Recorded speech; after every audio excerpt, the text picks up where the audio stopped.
Good afternoon. You are in time for the Lunchtime News. A very warm welcome to the broadcast. My name is Irene Muchuma. On sign language interpretation, we have Byron Abule. Let's interact on all our social media platforms at KBC Channel 1. All right, we kick off with the presidential beat. President William Ruto has invited American technology firms to set up operations and regional offices in Kenya, saying the country has a conducive environment for investments in technology and manufacturing.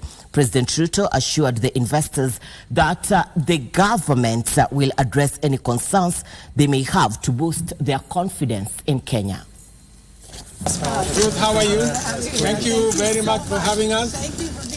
Speaking when he met with the executives from Apple, Microsoft, Google, Intel, Nike, GAP and other investors in San Francisco, United States, President Ruto said the government is pursuing ambitious reforms that will turn Kenya into a regional business hub, saying Kenya is economically stable. Our country is not only a thriving economy of the hardest workers you can find anywhere, it is also a scenic extravaganza of spectacular geography and a thrilling theater of rare wildlife in majestic action. The head of state assured the investors that the government will carefully consider and address any concerns they may have to boost their confidence in Kenya. The summit reinforced Kenya's well-earned credentials as a leader in climate action, green transformation, and the commitment to align the global industrial decarbonization agenda with Africa's potential. The president said Kenya's robust digital connectivity perfectly aligns with the entrepreneurial drive of its people. American firms express confidence in Kenya as an ideal investment destination. Kenya, as I said, is the gateway to East Africa. 80% of East Africa's regional trade passes through the port of Mombasa.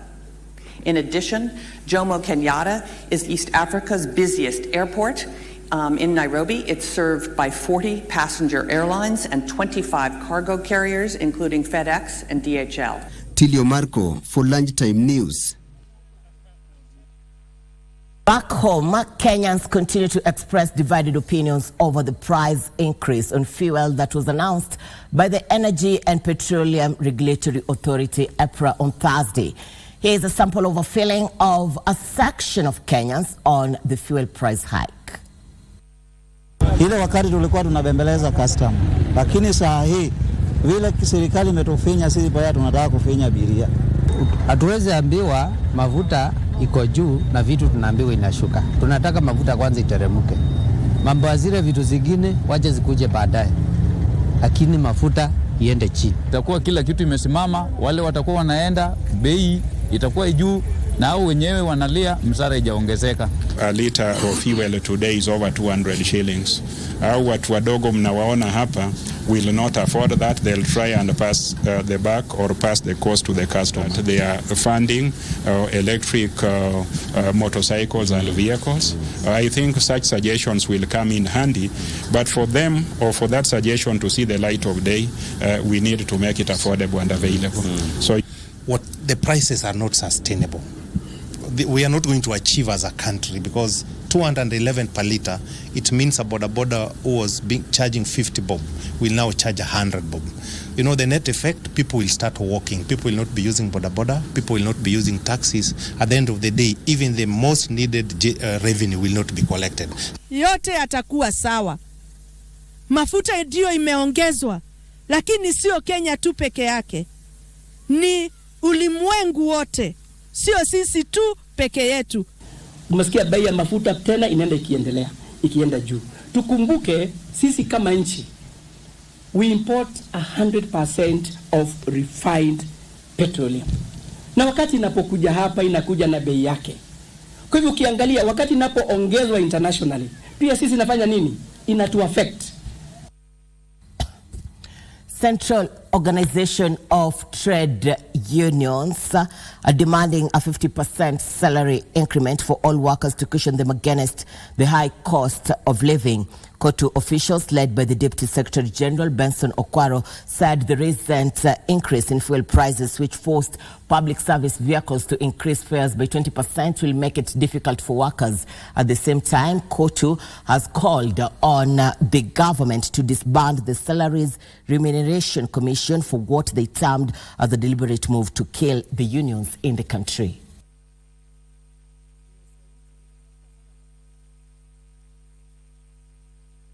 It has reached a stage where the Kenyan worker is not working because he likes that work. We are just working for the sake of trying to pay, to struggle to pay our bills. That is where it has reached. We are not productive anymore. We are suffering.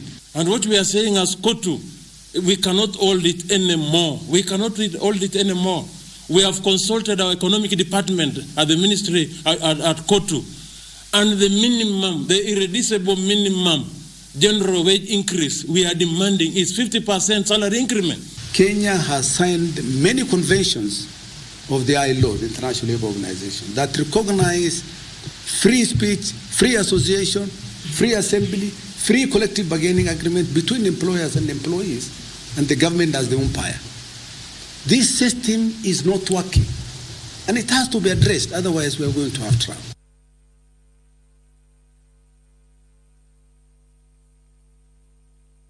All right, let's link with my colleague Abdi Aziz Hashim, who is in the county of Nairobi. The Azimio la Umoja One Kenya Coalition just had a press briefing, and Abdi attended the event. Abdi, good afternoon.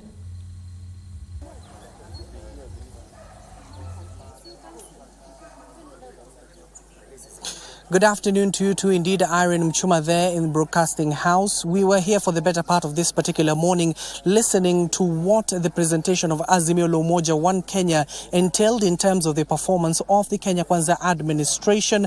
They have scored the government a D-. Now that particular retrospect has been guided or precipitated by the high cost of living and the recent fuel increase that was increased just the other day to 211 a petrol here in the capital. They are majorly saying that the cost of living has been exacerbated by the rise in fuel prices. We were anticipating the Azimio la Umoja One Kenya to also speak about what will happen in the bipartisan talks. You do remember on Monday there were a little bit of jittery reactions from both quarters, that is the Azimio as well as Kenya Kwanza. They did not touch on that particular matter, but what they have clearly stated out this particular afternoon is that they will be having a major announcement and they will be engaging the public in the next course of action in the coming days. This also, given that they have collected over 10 million signatures, that they will say they will now put it to use.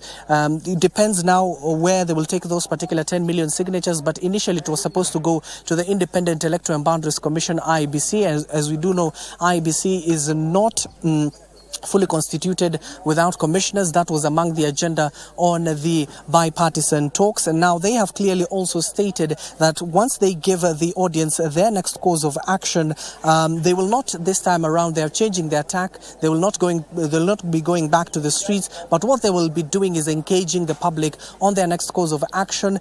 When it comes to the signatures, it remains to be seen if they will take the legal route or go to the Independent Electoral and Boundaries Commission, IEBC.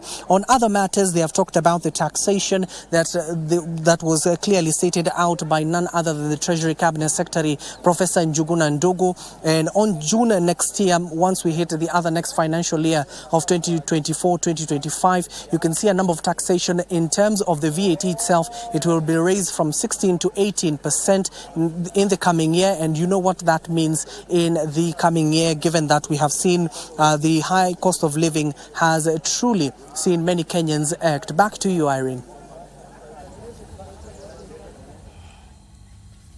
Thank you, Abdi. Good to have you. Abdi Aziz Hashim has just attended a press briefing, and he has highlighted a number of issues that Azimio la Umoja One Kenya Coalition intends to look at this as the coalition will be part of the bipartisan talks. Now, so to other news this afternoon. The spouse of the Deputy President, Pastor Dorcas Rigathi, has called on the youth who have undergone drug and substance abuse rehabilitation to be ambassadors of change once they rejoin their families and the communities. Speaking at the ASK Jamhuri Grounds Wellness Camp during the graduation of 78 men who had undergone a one-month rehabilitation program, Pastor Dorcas urged the youth to stop being involved in drugs and substance abuse and bring change to the society. 78 men were selected after a successful screening. The camp was launched by Pastor Rigathi a month ago, was meant to rehabilitate youth who were not severe cases of drug and substance abuse. We want to change our community and we want to change our society. We stay stuck together, and the bonds you have created, the peer group you have created, that which can support you, understand you, please don't leave one another. Support one another and do not let that chain.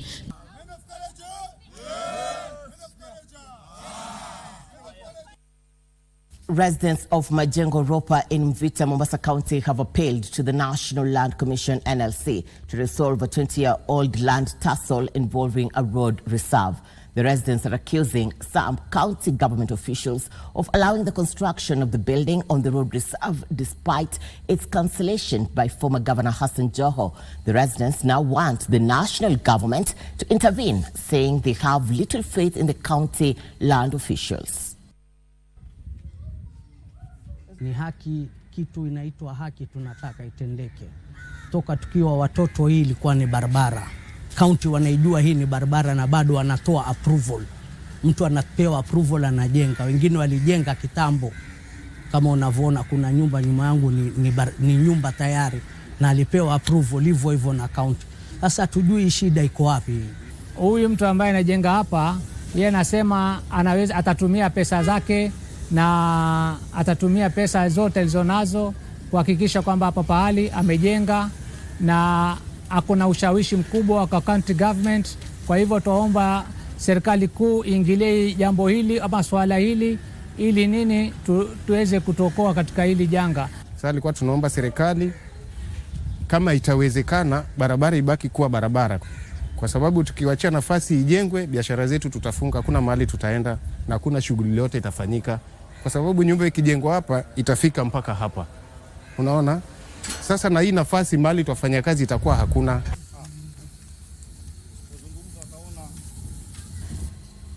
It is 13 minutes past the hour. We are taking our first commercial break. We'll be back with more news making headlines this afternoon.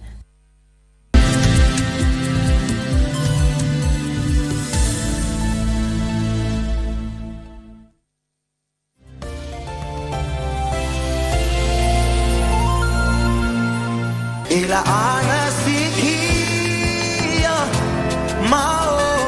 was crazy because, number one, I don't know how to be a man. So I wouldn't know when he was going through something. For the longest time, Dad Ali created an environment where we can talk. And so most times ilikuwa either during drives. So mzazi akikuwa rafiki yako, you'll tell him or her the things that you have to tell another friend. There's a position that needs to be filled. And if you don't have a paper, you don't have a chance. So in as much as Tinia anataka parent, pia anataka a friend.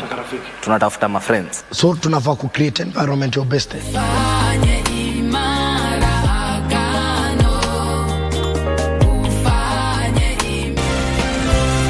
beg you to hear me out, Isabel. I know right now you must be furious with me, but I'm sick, Isabel. And that's why I came here. I'm very worried about Daniel. Why? What's wrong with him? I'll tell you this because you're the only friend I have. The thing is, well...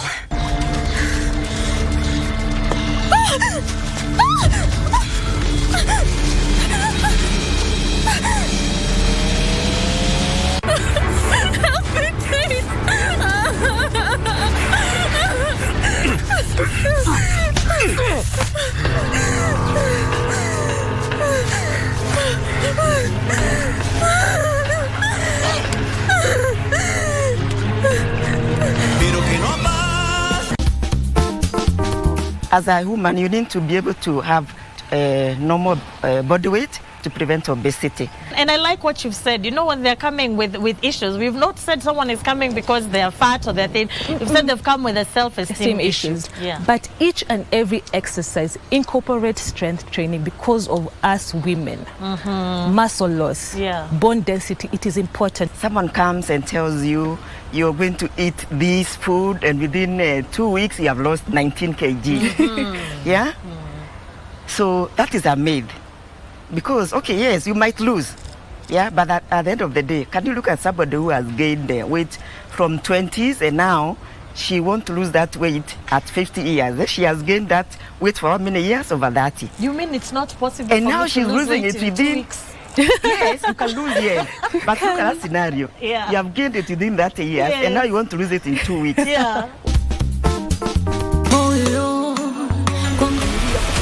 Kuna jiki yani. Mimi pia nimechoka na hizi drama zenu. Nisikize. Ngoja nifike huko ndani niingie nione kuna la mwanya. Ndio utanijua kama mimi nzuri ama mbaya. You know what has happened? Your sister has stabbed the secretary at the office. Hebu tuende pole. Kulikuwaje? Kumetokea nini? Ilikuwaje? Mom, umembembeleza sana. Lazima ambiwe ukweli. Yes, you are pathetic. Fufu gani vijana? I'm pathetic, I'm pathetic.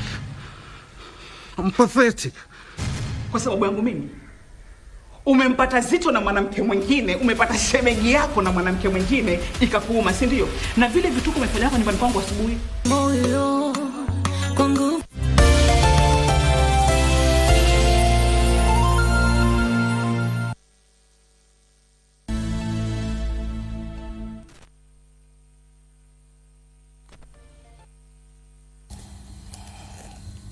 Glad you're watching the Lunchtime News. Welcome back. A section of United Democratic Party leaders from Kakamega County have called on leaders from Western and Nyanza regions to desist from declaring themselves as UDA grassroots leaders ahead of the party elections set to be held. Led by Kakamega Senator Boni Khalwale, the leaders claimed those seeking the mandate must also resign from other parties before seeking a fresh mandate in UDA party. Ahead of UDA grassroots elections slated for December this year, a section of leaders have cautioned individuals claiming to represent the party to wait for the grassroots elections. Ikiwa unahama kutoka chama chako ambayo kiko katika Kenya Kwanza na unajiunga na UDA, ikiwa chama chako kimefold, if the party has been dissolved, the party that you are coming from, ujiunga na sisi, tutakuamini 100% because where you came from, the house is gone. But where you are coming from, if Ford Kenya, ANC, DP, PA have not dissolved, members of PA, Ford Kenya, ANC, when you come, you are welcome, but you will have to excuse us. You can't come from those parties and they are still in existence. And a section of leaders from Mukambani who appear to be warming up to the ruling party have urged the region to unite and strategize to join government in 2027. The leaders who drummed up support for UDA party convened a meeting to rally for the review of the blueprint signed with the president during campaigns last year. The blueprint. Na ninasema hiyo maneno kwa sababu waziri yako hapa. We had a blueprint ambayo tulitumia a lot of resources and time to come up with it. We signed that document in Makueni, and I believe most of you attended that function. We are also here to do a review. Tujiulize, katika hiyo document ya blueprint ambayo tulitengeneza kama watu wa Makueni, are we ticking the boxes? Kwa sababu agenda yetu ni ya President William Samoei Ruto.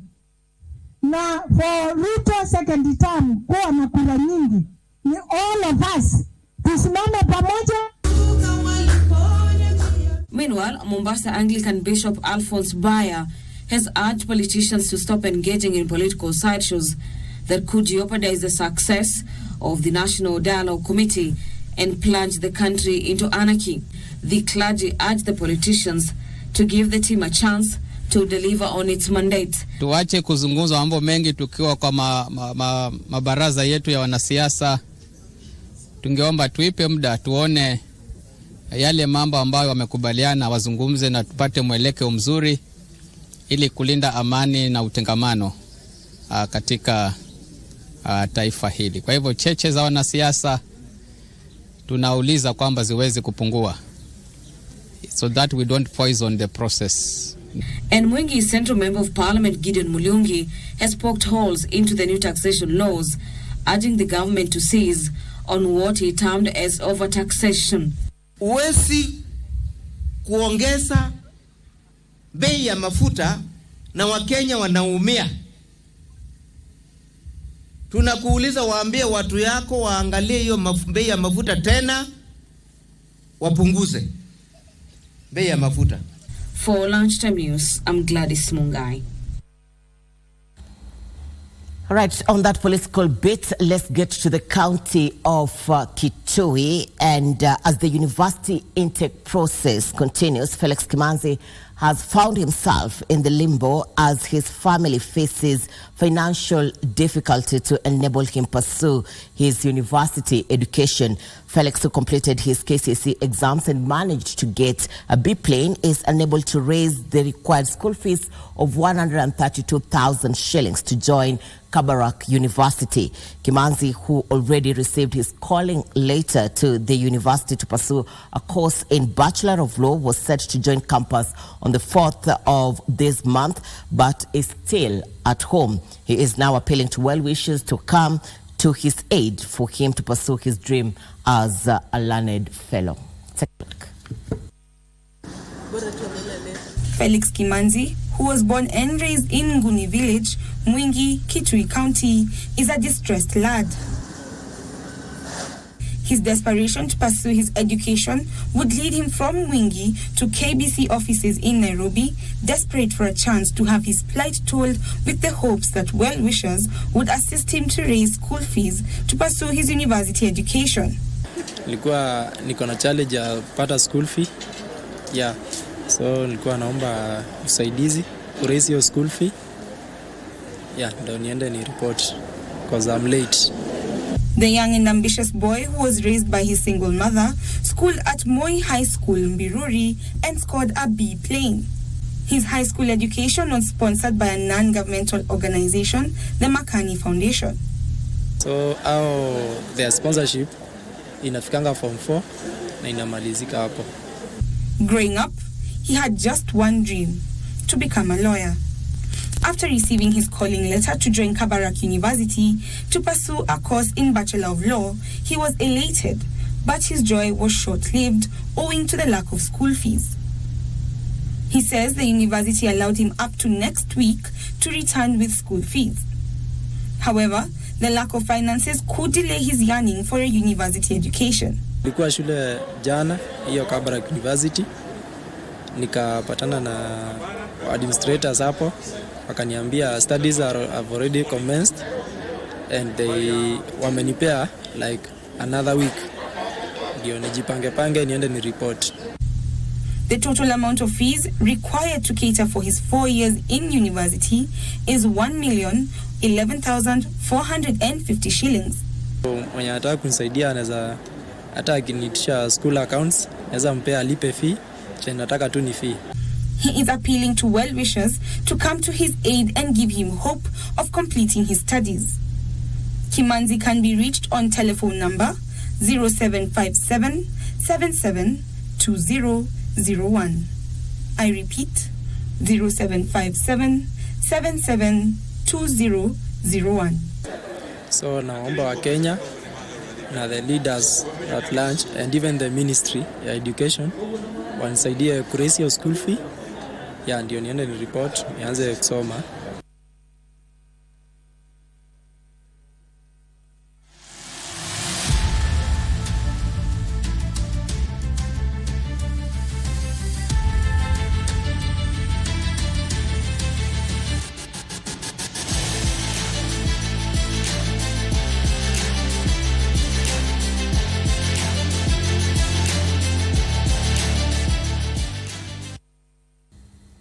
In sports, Bayern Munich were held to a thrilling 2-2 draw by Bayer Leverkusen at the Allianz Arena as the visitors notched a late equalizer to stay top of the Bundesliga. In the French league, Kylian Mbappe's brace was not enough as PSG lost 3-2 at home to Nice. Arena in the Bundesliga. Always love to have someone on the second post, and Granit Xhaka. An unmarked hurricane gave Bayern Munich an early lead in the 7th minute. 4 minutes to go from Matthijs Tel's cut. New Zealand stormed to their 50th win at the Rugby World Cup, running in 11 tries to thrash Namibia, but lost Ethan de Groot to a late red card for a dangerous collision. The New Zealand's win lifts them to second in Pool A. After a week off, they face Italy in their next match on 29th of this month. Ball for Havili, soars over the line. Too easy in the end for David Havili, a tidy. Great Britain strengthened their bid to reach the Davis Cup finals knockout stage as Dan Evans and Niall Skupski secured a tight win over Switzerland. 4 nations, Britain, Australia, France and Switzerland, are playing in the group stage event held at Manchester's AO Arena. They all play each other once in a round-robin format, with the top 2 countries going through to the knockout stage in Malaga in November.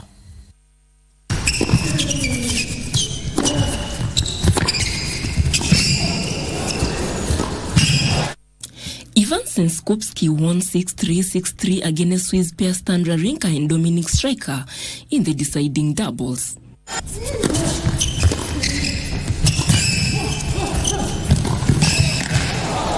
In a best-of-3 tie, Andy Murray won in the singles. The former world number 1 Murray fought back to beat Swiss debutant Lendro Reddy 6-7, 6-4, 6-4 on a difficult day where he became emotional on court when dedicating his win to his Grand Ellen.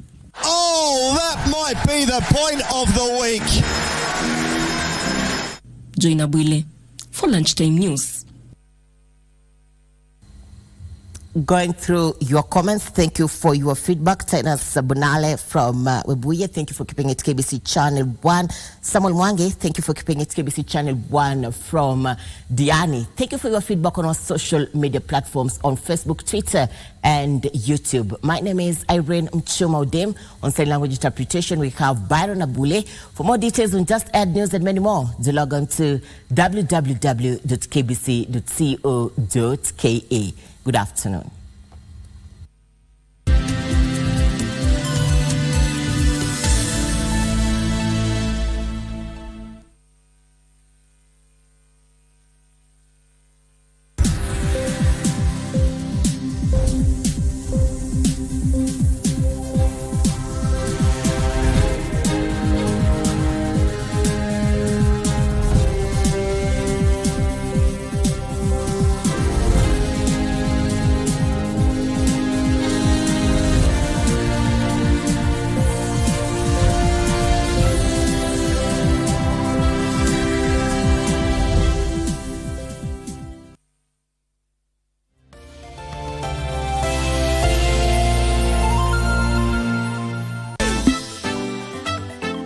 So guys, what did I miss when I was away? Of course, as you missed us late. Hapa ije, soko ni shafu baya sana. Well, Sanjay ni msafi. Michelle, can I ask you